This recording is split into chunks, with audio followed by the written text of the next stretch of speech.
Assalamualaikum warahmatullahi wabarakatuh. Saya Aldeni dari kelas 12 MIPA 2 ingin menjelaskan materi tentang bab 2 Sistem dan Struktur Politik dan Ekonomi Indonesia pada Demokrasi Parlementer 1950 sampai 1959.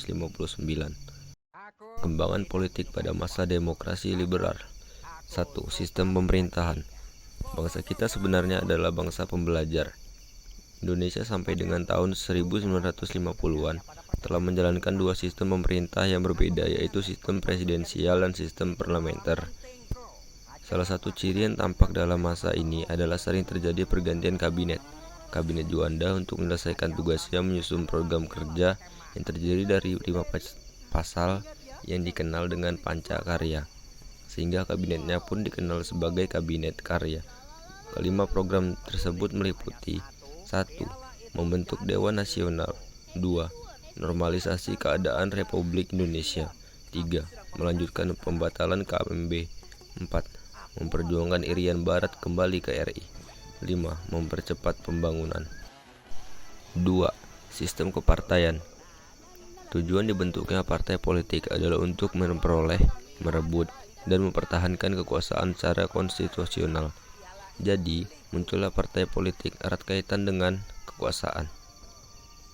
Yang ketiga, pemilihan umum 1955. Pelaksanaan pemilihan umum pertama dibagi dalam 16 daerah pemilihan yang meliputi 208 kabupaten, 2.139 kecamatan, dan 43.429 desa. B. Mencari sistem ekonomi nasional. 1. Pemikiran ekonomi nasional. Pemikiran ekonomi pada 1950-an pada umumnya merupakan upaya mengubah struktur perekonomian kolonial menjadi perekonomian nasional. Hambatan yang dihadapi dalam mewujudkan hal tersebut adalah sudah berkarya sistem perekonomian kolonial yang cukup lama. Perhatian terhadap perkembangan dan pembangunan ekonomi dicurahkan oleh Soemitro Djojo Hadikusumo. Dia berpendapat bahwa pembangunan ekonomi Indonesia pada hakikatnya adalah pembangunan ekonomi baru. Sumitro mencoba mempraktikkan pemikiran tersebut pada sektor perdagangan. 2. Sistem ekonomi liberal.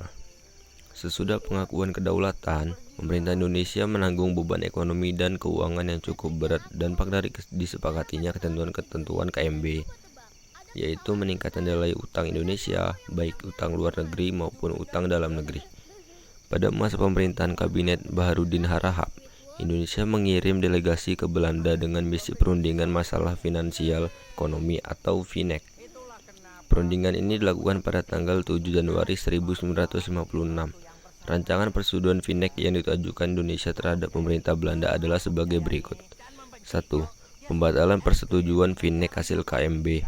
2. Hubungan FINEK Indonesia sampai Belanda didasarkan atas hubungan bilateral.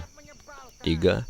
Hubungan FINEK didasarkan atas Undang-Undang Nasional, tidak boleh diikat oleh perjanjian lain.